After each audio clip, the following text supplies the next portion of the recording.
Happy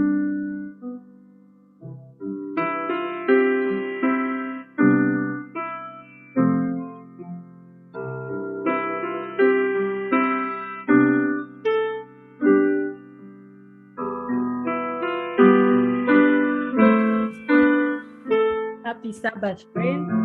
Welcome to our program, Raising Up the Children in the Time of Pregnancy. Now, today we are going back to look at the prenatal influence. So before we start, we are going to ask the Lord in prayer so that He can guide us. Our kind, everlasting Father, who dwells up in heaven, Jehovah God, we thank you for blessing for us to be among the living. Don't take it for granted that we are counted among the living. Be with us, dear Lord, as we study your word. And may you use me as a vessel. Let whatever we're going to study come from above, dear Lord. Remove the internet, dear Lord, and remove all that we are using gadgets that are made by some people, so that Lord, that your message may be heard. Is our prayer in Jesus' name we pray. Amen. So welcome, friends. We want to do this prenatal influence. We are looking at prenatal influence today because we've looked at how you can discipline your child. We've looked at part 1 and part 2. We've looked at how we can raise our children in this time of the crisis. And we've looked at child neglect. We've looked at part 1 and part 2. But today, for us to discipline the children when they are already born, the discipline should start before they are born. That's why today we are looking at prenatal influence. We are looking at the title, Prenatal Influence. We are looking at, when you look at this picture, you are seeing a mother or the upcoming mother. She's on the computer and she's cooking. So we want to see what happens. How do we influence the children, or how do we influence our children before they are born, before they are even born? Because for us to have the children that we are going to raise according to the will of God, we are going to see that prenatal influence is very important in the life of the child. So we are going to start with the Bible, because whatever we are studying, we are taking them from the Spirit of Prophecy and from the book called Child Guidance. So we are looking at the book of Judges. The book of Judges, chapter 13. Judges, chapter 13, we find the death of Samson. And here we find a couple of Manoah and Mrs. Manoah.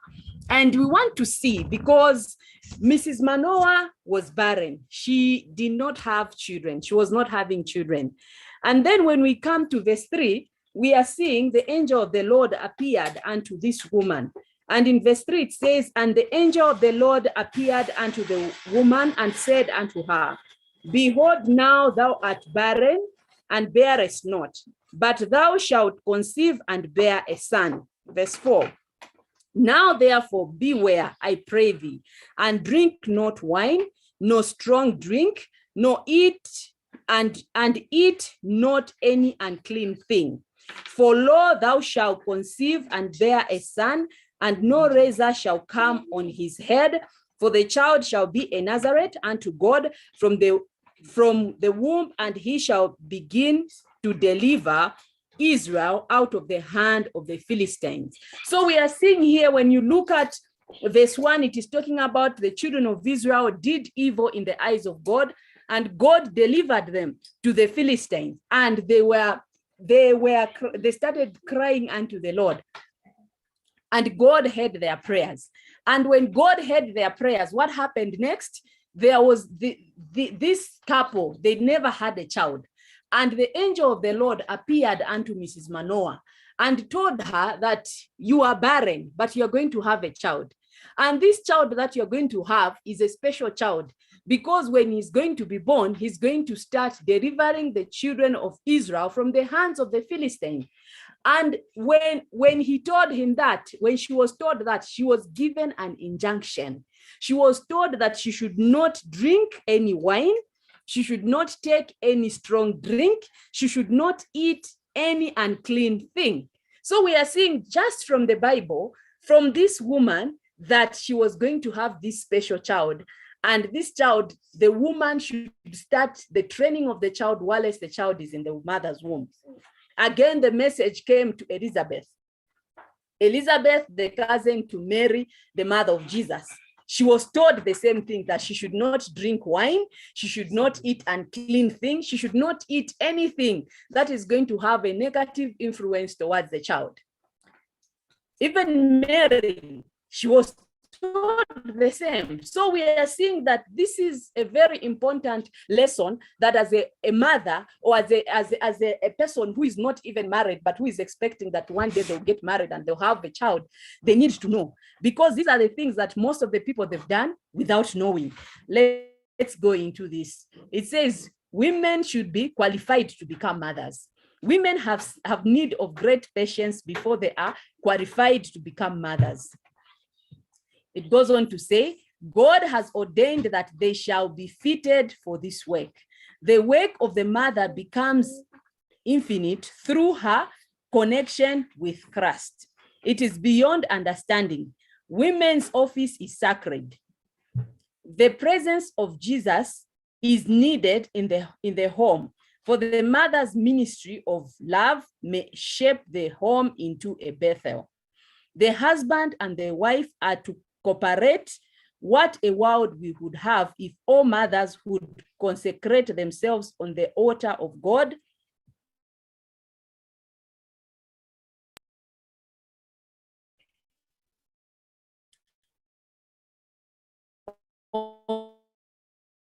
On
Okay, sorry about that.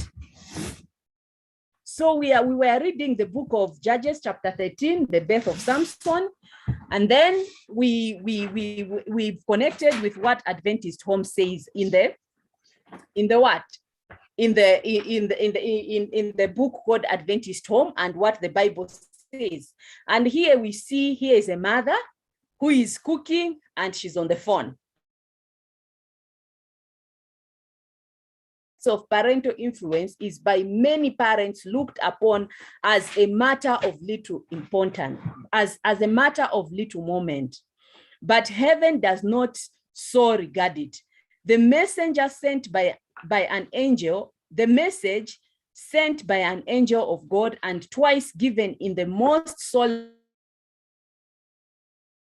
deserving of our most careful thought. So you are seeing that it's saying that most of the people, they don't even pay attention that what they do while they've conceived, the time that they've conceived the child. They don't know that whatever their character is shaping the child. And to that child, it's even louder because of the amniotic fluid. So if you are doing anything to the child, it is amplified.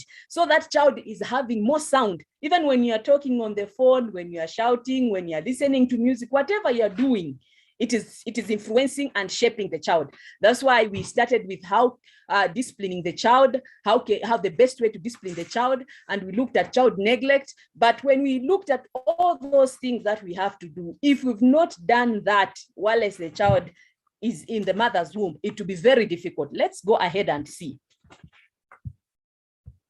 It says, in the words spoken to the Hebrew mother, the wife of Manoah, God speaks to all mothers in every age.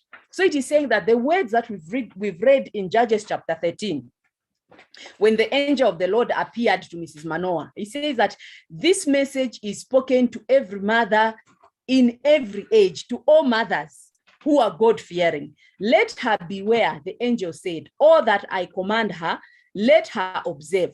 The well-being of the child will be affected by the habits of the mother. Her appetite and passion are to be controlled by principle. There is something for her to shun, something for her to work against if she fulfills God's purpose for her in giving a child. So you are saying that just like the message that Mrs. Manoah was given, she was given what to eat and what not to eat. And she was told that this child that you are going to have is not going to be like any other child. And when you read the book of Peter, it says that we are not ordinary people, we are a royal priesthood. So as a royal priesthood, we have to train our children in the way that they are going to stand for the truth. We are not preparing the children to stand for this world alone. We are preparing our children to fit this society where we are right now and to fit the society of angels. So it goes on to say, through the indulgence of appetite and passion, their energies are wasted and millions are ruined for this world and for the world to come. Parents should remember that their children must encounter these temptations. Even before the birth of the child, the preparation should begin that will enable it to fight successfully the battles against evil. If before the birth of her child, she is self-indulgent, if she is selfish, impatient, and exciting, those traits will be reflected in the disposition of the child. Thus, many children have received as a birthright almost unconquerable tendencies to evil. You see how important this is?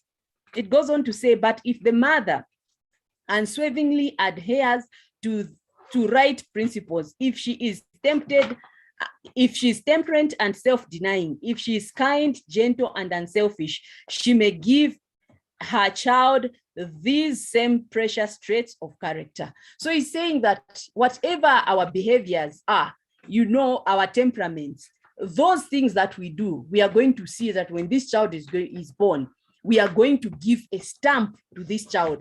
And if we had the tendencies to evil, it says that we are going to give this child a birthright that is almost unconquerable tendencies to evil. So it will be very difficult for this child to do what? To overcome, because already, while this child was being molded or was being knit or was in the mother's womb, these are the things that this child was exposed to. So it says, essential of parental care. It is an error generally committed to make no difference in the life of a woman previous to the birth of her children. At this important period, the labor of the mother should be lightened. Great changes are going on in her system. It requires a greater amount of blood and therefore an increase of food of the most nourishing quality to convert into blood. Unless she has an abundant supply of nutritious food, she cannot restrain her physical strength. She cannot retain her physical strength, and her offspring is robbed of vitality. Note, so this is, you can also see cancers on diet and food. So when you're looking at this mother, we've looked at the temperament, and here now we are looking at the food. When the mother, when the woman has conceived, there are things that she needs to take care of. One, she should do what? She should rest. She should not overwork. And two, she should eat the most nutritious food, because it is the food that we eat that is converted into blood. And this same blood is the blood that is being supplied to this fetus, which is in the mother's womb. And you find that sometimes when a mother is pregnant, they will start craving for stones or for dust. I've seen they sell it in the market or in the supermarket. You find they are buying those, or they will need funny smells. They want to start smoking. They want to start drinking beer. They say, no, this pregnancy has taken me. I want to be drinking beer. But that's not the injunction of God, because you've seen when the angel appeared unto Manoah's wife, she was told that she should not take liquor. She should not drink strong drink. She was told not to drink wine. Yes, as an Adventist, you might not be drinking wine, but do you take tea? Because tea is a strong drink. Do you take coffee? Coffee is a strong drink. Do you take cacao or Milo? Those are the things that the angel told her, don't take these things. Because when you take these things, because all these things that I've mentioned, they have caffeine in them. And when you take those things, they're going to interfere with the life system of that infant. The blood is going to be contaminated. So you find that someone is pregnant, they say, me, I just want to eat chips. It takes them to eat junk foods.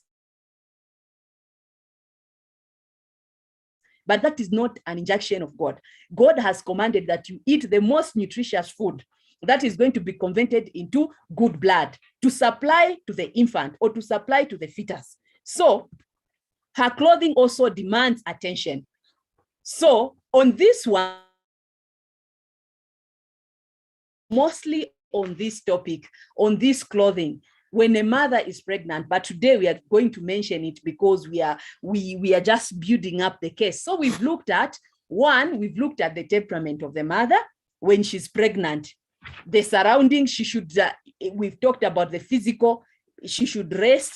She should eat nutritious food. And on top of that, her clothing also demands attention. Care should be taken to protect the body from a sense of chillness. She should not go vitality unnecessarily to the surface to supply the want of sufficient clothing. If the food she will lack in the quantity and quality of blood, her circulation will be poor, and her child will lack in the very same things.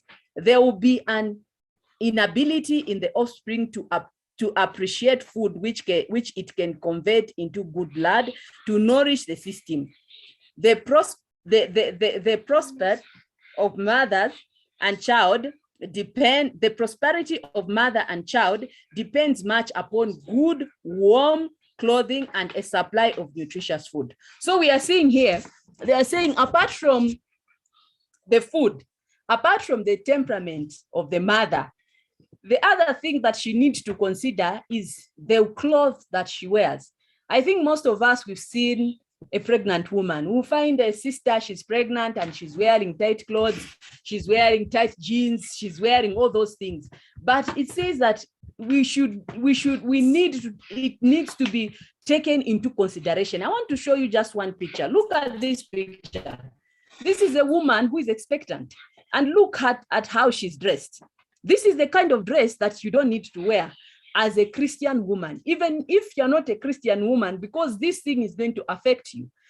Look at this woman. She's wearing, I don't know if it's a bra or whatever it is called, and then she's just there. And imagine all the cord, because now she needs to be protected from the chillness or from the cord. Because you see, when the blood is pumped, the body has a temperature of 37 degrees. When the blood is pumped, it has that temperature. And when now it goes, it finds that there's chillness. And when that blood is coming back to the heart to be pumped, it comes with all that cord. And the continuation of that process, it brings diseases. So, especially when the mother is pregnant, even when she's not pregnant, but now in this case, it's not only diseases that will come to her, it will come even to the child. And that child now is going to suffer the consequences of the mother. There are mothers who are pregnant and they smoke. And most of the time you find that their offsprings, they have they have problems when they are born. And even the woman can miscarry. They can have miscarriage. So look at this woman. She's dressed and she's eating what? Fruits or vegetables. So let's go. Appetite alone, not a safe guide. The idea that women, because of their special condition, may let the appetite run riot is a mistake based on custom, but not on sound sense. The appetite of women in this condition may be variable, fitful, and difficulty to gratify, and custom allows her to have anything she may fancy without consulting reason as to whether such food can supply nutrition for her body and for the growth of her child. The food should be nutritious, but should not be of an exciting quality.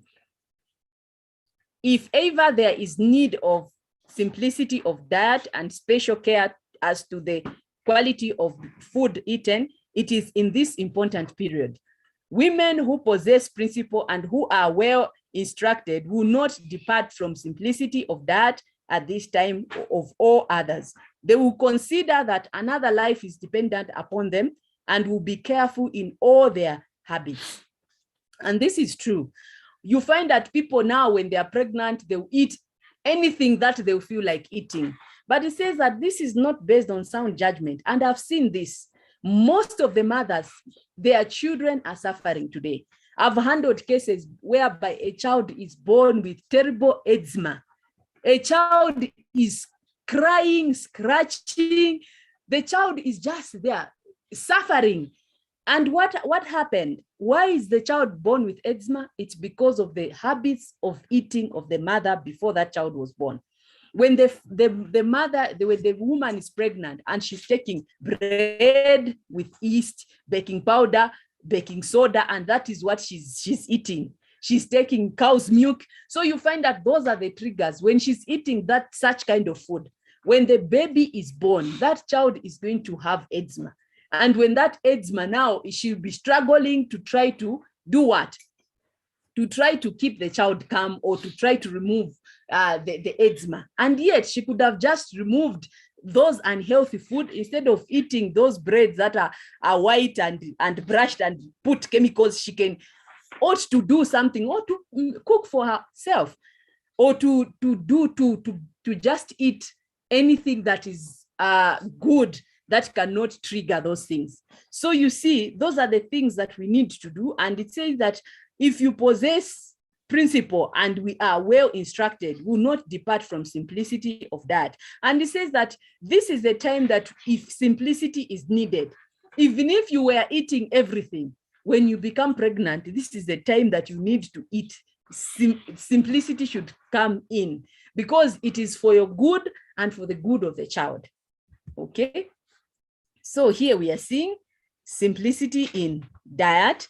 If so much food is taken into the stomach that the digestive organs are compelled to overwork in order to dispose of it and to free the system from irritating substances, the mother does injustice to herself and lay the foundation of disease in her offspring. If she chooses to eat as she pleases and what she may fancy, irrespective of consequences, she will bear the penalty, but not alone. Her innocent child must suffer because of her indiscretion. So you are saying that they're saying that if you eat everything, and if you can eat anything that you fancy, you say, today I want soda, I'll just drink soda the whole day. Yes, you drink soda, but you are going to reap the consequences. The child will be affected, and that child and you are going to pay the penalty.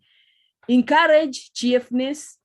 So here we are saying every woman about to become a mother, whatever may be her surroundings, should encourage constantly a happy, cheerful, contented disposition, knowing that for all her efforts in this direction, she will be repaid tenfold in the physical as well as the moral, character of our offspring, nor is this all. She can by habit accustom herself to cheerfulness, to cheerful thinking, and thus encourage a happy state of mind and cast a cheerful reflection of her own happiness of spirit upon her family and those with whom she associates. And in a very great degree will her physical health be improved. A force will be imparted to the life springs. The blood will not move sluggishly, as would be the case if she were to yield to despondence and gloom. So you're saying that it's saying that apart from dress, apart from food, apart from temperaments, we are encouraged that mothers who are expectant should cultivate a cheerful spirit. You should be cheerful and happy, because when you become gloomy, even that child will be gloomy.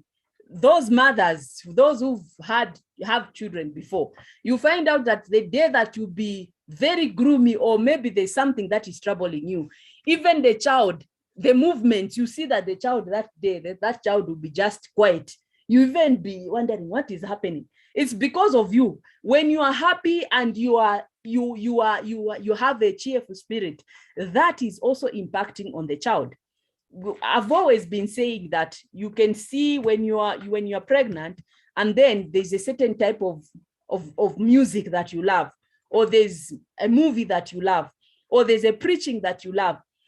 Every time you sit, you are listening to that. You know that the child also is listening. When that child is born, the moment you're going to put that kind of music, you find that that child will act as if she has heard that music for a long time.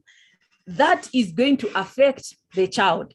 So we should encourage what? We should encourage cheerfulness. And what happens when the mother is cheerful?